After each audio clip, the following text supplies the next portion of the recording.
Hello and welcome to the Learning to See podcast. I'm Jen Allward, your host, and today I get to introduce you to Breanna or Bre Reed, art therapist and owner of Creative Connectins Counseling in Minnesota. She's a professor, workshop leader, devoted wife, and mother of 2 young kids. She loves her dachshunds and using art and prayer, which is what she's going to walk us through today and demonstrate in our Transforming Studio time next week. Make sure you look in the show notes below for some helpful links, and remember, to get all the access to bonus content like videos, downloads, inspiring and helpful links, art prompts and reflection questions, etc., pop on over to Patreon to check out the different membership opportunities available at Learning to See Studio. Okay, are you ready? Let's jump on in and learn to see how praying with art can transform our hearts, minds, bodies, and souls. Well, hi, Bre. How are you doing today? I'm doing good. How are you? Good. Good. I'm so glad you could join today and talk about your business and the work you're doing and how you love connecting with God through art in your prayer life, right? hmm For those who haven't met you yet, do you want to introduce yourself a little bit? Yeah, so my name is Bre. I'm in Minnesota. I have a lot going on. So I run a faith-based art therapy practice here in Burnsville. I have 5 art therapists that work for me. I'll do one-on-one art therapy sessions that incorporate faith and healing into our sessions. And then we also offer some groups. Right now, I'm running a teen art therapy group, which has been so fun. And it's faith-based, which they really love because they've gone through other therapy groups and they weren't allowed to talk about their faith. And so this has just been really refreshing for them. And all of them are like, let's keep going. I was like, oh, okay. And then I have a prayer group that we meet once a week and then once a month on a Saturday, where I do kind of topics or kind of focusing on different Bible verses. We did one some names of God or different prayers where I give prompts and maybe some background information. And then the majority of it's art making, and it's all virtual, so anybody can join from anywhere, which is nice. I also go around to churches and teach how to pray through art. That's been really awesome, and do other creative art workshops. I recently went to Bethel as I teach at Bethel. I teach art therapy, and they had a scrub camp, so a camp for high schoolers who want to learn medical things. And so there was like different workshops on nursing or whatever, and they asked me to do one, and it was so much fun to teach them art therapy. And there's so many people have so much art trauma, and so just being able to rework what art actually is, because it's actually a great gift God gave us, but unfortunately, a lot of people put too much pressure on it. How would you explain that to someone briefly, like the elevator pitch of how do you correct that? Well, it takes some time, but a lot of it is just getting back to the brainstem art, right? Of more sensory based and play instead of more of the painting or pencils, especially that control. So we just make messy art because that's what the goal is. It's really hard for people to get that idea of the product versus the process. And so I still have clients that have a really hard time with it. It takes a while to work through, whether it's internal or external driven. Yeah, that's hard to get away from the pressure. This needs to look good, It is. It's be really hard. meaningful. Mhm. And for those who might be a little resistant to art, how do you help them understand that this really is a gift from God? Yeah, so when I do my workshops, or even when I'm talking with my clients, just kind of talking that God made us to create. And I really believe that He made all of us to be creative, right? And we first read in the Bible that God made us in His image. All we knew about Him was that He was the creator, and how, like, being the creator is actually the most powerful and one of the most amazing parts of Him. And we're all creative too. And I see that with clients in art or other areas, right? Of like, we're all made to create, whether it's gardening or baking or anything, like building and creating is how we are made. And I've never gotten anyone has given me resistance to that, because there's always some kind of creativity that sparks joy in someone. Well, even woodworking, like, To really broaden the scope of what creativity is seems very helpful. yes, yeah. It's a broad, broad term and it's a playful term.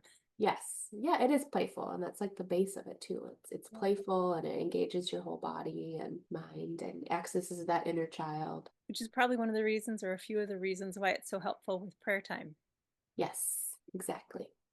Because you're not always engaging your whole body when you're praying or even at church, right? I mean, unless you're like dancing and and raising your hands, which not every church does. Um, but you need to, right? If we need to access our whole brain and our whole body in connecting with God too. And I've had so many people, as teaching people how to do this, been like, I've never experienced God this way. And that's really cool and also really sad. I want people to experience God this way because that is how he made us, to connect with him. It's so great that you can take something that people are resistant to, open it up so they are more willing to give it a try, which also opens up all these pathways to connecting with God more fully. Mhm. And maybe thinking of it in that bigger, like full rounded scope. No wonder the arts are under attack. No wonder Right.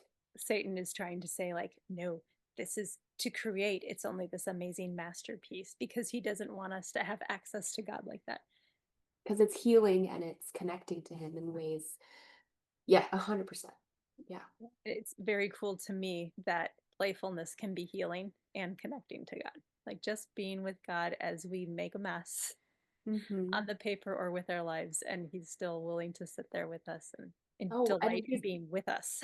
he's totally delighted. And I like to imagine where he would be when I'm creating, and he's getting messy with me, right?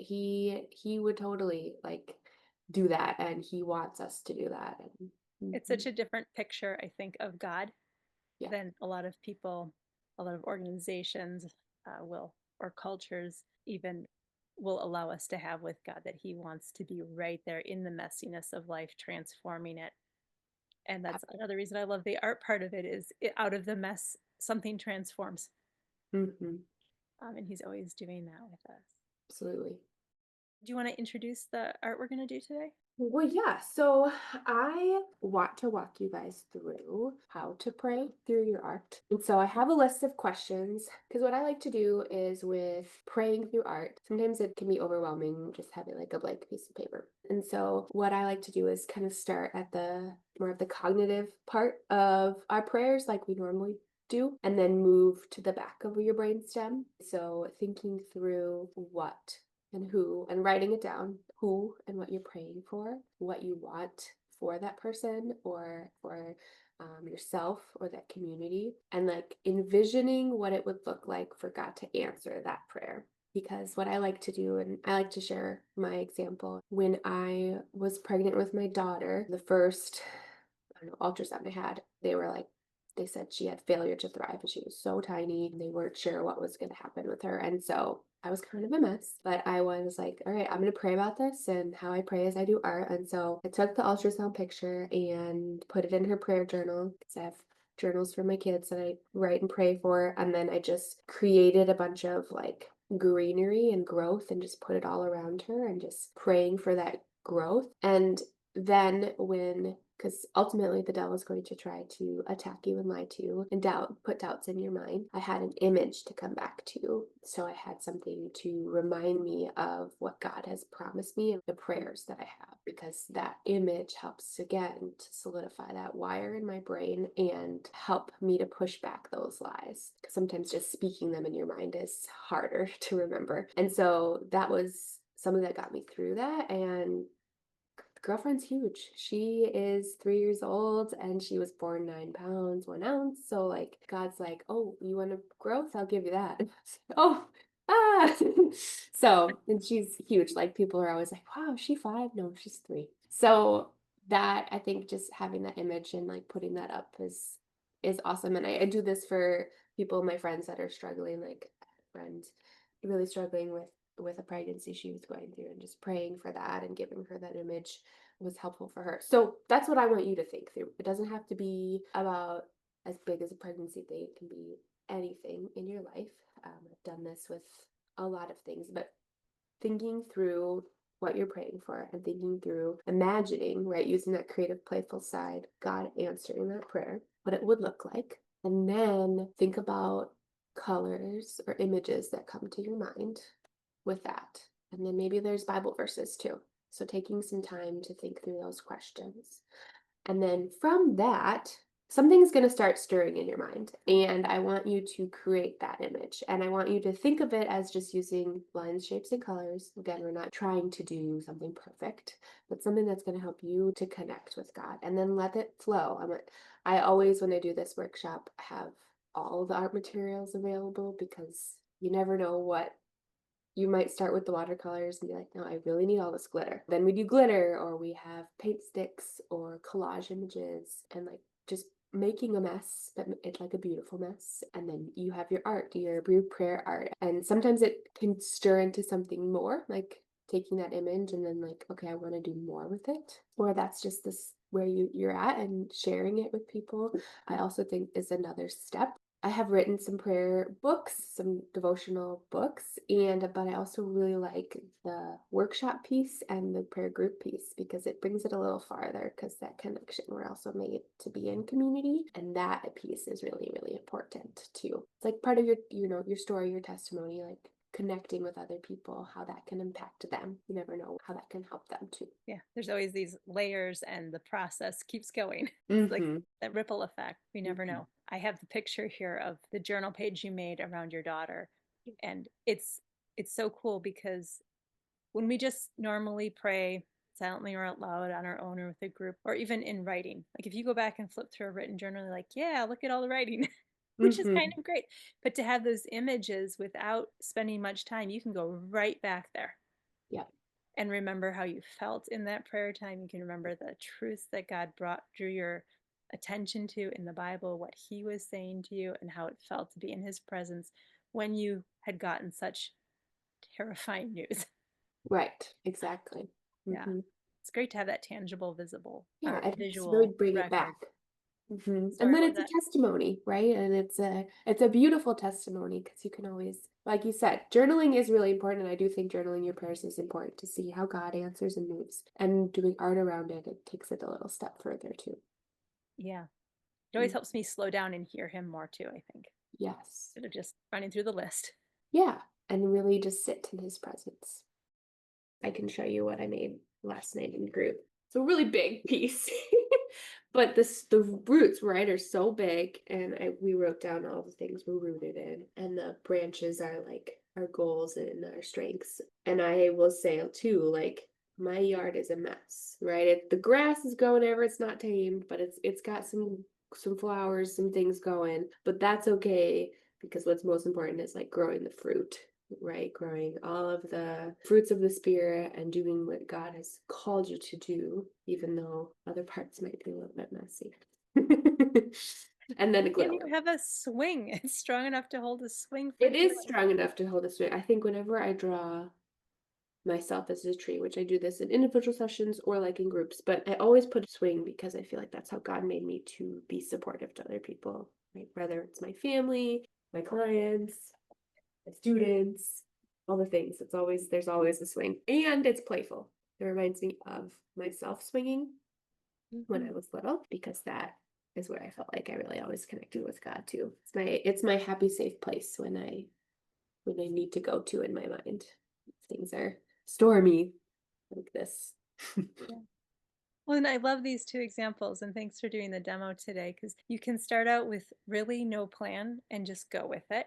Yes. And it can be super simple. I mean, that did not take you long at all No. to put that little image down there, and a couple thoughts pop to mind Mhm. with no plan. And you can do like the second demo piece that you showed us, the tree with the fruit. You can spend more time and you can start it off with a plan. Like your plan Yes. was to draw a tree Right. and explore very specific things. And Hmm. still new things came to you as you created, even with a prompt. Absolutely. It's Hmm. great to have those two examples for people. As you were doing that, I muted myself so the camera wouldn't flip up, but I had done this postcard, totally different prompts, but it turned into a prayer when I found this one image. It was a black and white image of the St. Louis Arch being built, and it reminded me of some stuff, and I journaled some grief things, and I just stuck on some letters from some tape I had, but it turned into a way bigger prayer than I was expecting for the day.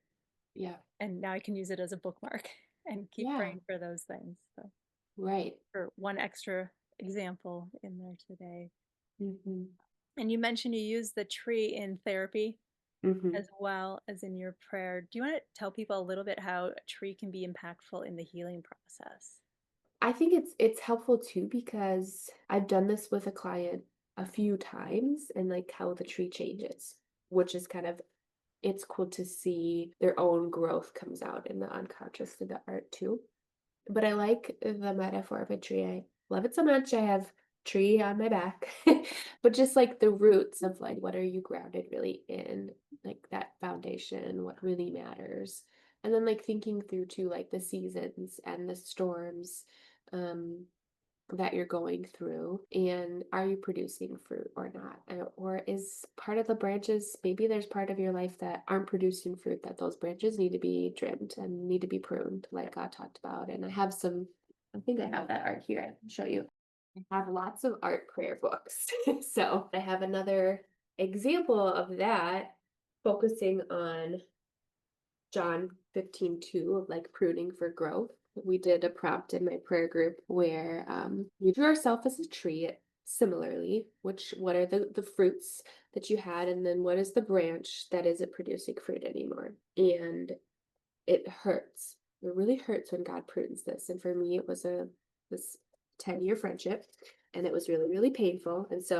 And then we all had like a clear sheet of paper that like plastic, then putting it on top of the art. And then with Sharpies, I added how, because of it pruning, so we added God pruning the branch because it wasn't producing fruit anymore. Because it was pruned, a new branch had sprouted, and my fruit got a lot bigger. And this was really healing for me in that process because I could visualize and see, like, yeah, all of this has happened, though it was really painful, and acknowledging the pain too. And pruning is important, even though it's really painful. Yes. And it allows that energy and the nutrients to go to where it needs to go and produce Mhm. bigger fruit. Exactly. That's a great example. Has prayer ever been a struggle for you? That's a great question. No, because I don't see it as something it's like a have to, well, sometimes it's a have to do, but it's more of a like I pray all the time. Like when I'm walking and it's just like talking to God. I'm also like an introvert, so I love talking to myself, so that helps. But when I remember even when I was in high school, I would was very disciplined. I didn't have a lot to do. And so I would pray for an hour every day. I would sit in my prayer closet and pray and write things down. And I still have that journal. I didn't have as much art in it because I hadn't really gotten that far with my creativity or let it be what it was yet. I think sometimes the part that is hard is like creating the space. I have a beautiful she shed that I do my art and prayer in, but sometimes it's, well, my bed is really comfy or this couch is really comfy. I don't want to go outside and go in my she shed. But I know that just like taking those steps and separating from and unplugging from the world is helpful, and I hear God differently. And it's that dedication piece that's important too. For those who might struggle with prayer, do you have any tips or encouragement to give them about why prayer might be important to try to overcome that hurdle or resistance to and giving it a try? Yeah, and I think to not to put so much pressure on it, it's you don't have to say the right things. You literally don't have to say anything, right? In the Bible, it says that like when we don't even know what to pray, the Spirit prays for us. And so even just taking that time to sit and ground yourself and just kind of be with God. When I was younger and didn't know how to pray, starting off was helpful, was like going through where Jesus talked about how to pray. So we would go through like adoration. I'd write down why I love him, just writing those words down and thinking, just praising him, and then going through confessing anything that I have done wrong or I'm going to say sorry for, and then going through thankfulness. What am I really thankful for that he's done in my life, and praising him for that, and then surrender and submission, and like kind of what comes next. What do you want from me? And I think to people can put a lot of pressure on themselves of like, am I hearing God's voice or am I not? But just writing it all down or like creating, because you just never know how that could come like to fruition in the future. And testing, if you're not sure if it's God or your own internal voice, like testing it with scripture, just like reading through scripture, like does this sound like God's character? If it does, it probably is from him. The Holy Spirit is in you, so he's going to speak through. Sometimes it can sound like your voice, and that's okay. Yeah. I have found for myself that once I overcome that first hurdle. You're like, sometimes it's hard to get out of the comfy place, or like just to start. Once I'm there, it's so restorative to be in God's presence praying like that. And then you start to crave that more, and you start doing it in little ways, like while you're driving with your Yeah. eyes open, please, or while you're walking, or even with my clients. Sometimes I say in silent prayers when I'm feeling so stuck, or I'm like, minister to them because I can't right now. Like, Exactly. um, so for those who are feeling a little stuck or a little doubtful of prayer, feeling that resistance, take that first little step, because then it starts getting easier and easier. Mm-hmm. I'm sure you've experienced there's things that you've been praying for and you know it's in line with scripture and God's will, but the answer can take decades to Yeah. reveal itself, Mm-hmm. and it's hard to persist. Has making art helped you persist easier, you think? Or are there other things that have helped you persist? Yeah, I think making the art and then remembering too how he has answered and like reading in the Bible too, right? People have prayed, like Hannah prayed for so long for a child, and then it took a really long time. And it comes when he promises you something, it's going to happen, but there's growth in that waiting period too. That's important. I would say creating helps me when there's a big prayer that I've had for a long time that I didn't think was possible or ever would ever happen. And now it's slowly coming to fruition, very slow. And so creating art, I'm actually working on collecting collage images for it right now to create an image of that, because and now it's kind of scary of like, oh, he's actually answering it. It's still slow, but it actually could happen in the next few years. That's a whole nother scary, like, and I need art to create to ground myself, because even stepping into what God has for you is really scary too. Exciting and scary. And both. Yes, both. Yeah.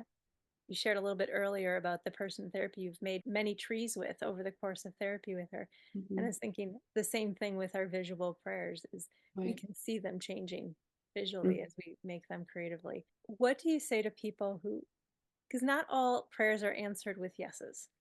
Correct. They're not all answered the way we want them to be answered. Hmm. Any words of wisdom or comfort you want to give to people around that idea? Yeah, trying to remember the Bible verse, but when I was going through a hard time, I was like, this doesn't make sense. I thought this was what you wanted, and now it's not happening. And he was answering my prayer. It just did not make any sense. And it looked a lot different than I thought it would. Like, your ways are higher than my ways. And that I made a big canvas that's in my she shed, of just like writing that out, and like writing and drawing, painting. I used watercolors. I think that his ways are better than my ways. He is so much better, and I'm so thankful I didn't marry that person I thought I was going to. Right? Like, God moved so differently. Like having Ebenezer's around you Yeah. to remember that how he has answered and how he has proven faithful in the past helps Mhm. us to trust how he's moving different than we expected or Yeah. thought we wanted, Exactly. now and moving forward. So, Mhm. well, I'm so glad that we were able to connect today. Thank you for sharing about prayerful art. Thank you for submitting that to the How to Care book as well, which is out for purchase now. Mhm. And your business has grown by like leaps and bounds lately. You said you're going to churches as well as leading all your therapy groups and having your therapy business. Yeah, there's a lot. And so I'm also Lord's working on delegating with me. So giving my other Yes. therapists some things to do. Yeah. What is the best way that people could get in touch with you or join that prayer group that you have? Yeah, so if you either it's on our Creative Connections Counseling website or on Instagram. Either of those, the link is on there that you can join, and you can join for free for, I think it's like a month. Test it out and see if you like it. I always post the prompts, and I'm also working on a new workbook. I'm really excited. Painting in God's Presence is what it's called, and it's 15 prayer art prompts for an anxious heart. It's going to be interactive, so I'll have like actual watercolor paper within it, and it's spiral bound, so you can actually create in it. Oh, it's fabulous. When you get that ready to go, have to send a link to me so I can I send it will. to people as well. I will. Any final words today? No, thank you. Thank you for having me. Thank you for all that you're doing. I love following all of the stuff that you're working on and just excited to be in community, and the importance of community and connecting with like-minded people is so important. It really is. It's inspiring and encouraging. This. Awesome. Thank Yes. you. Yeah. Take care. Bye.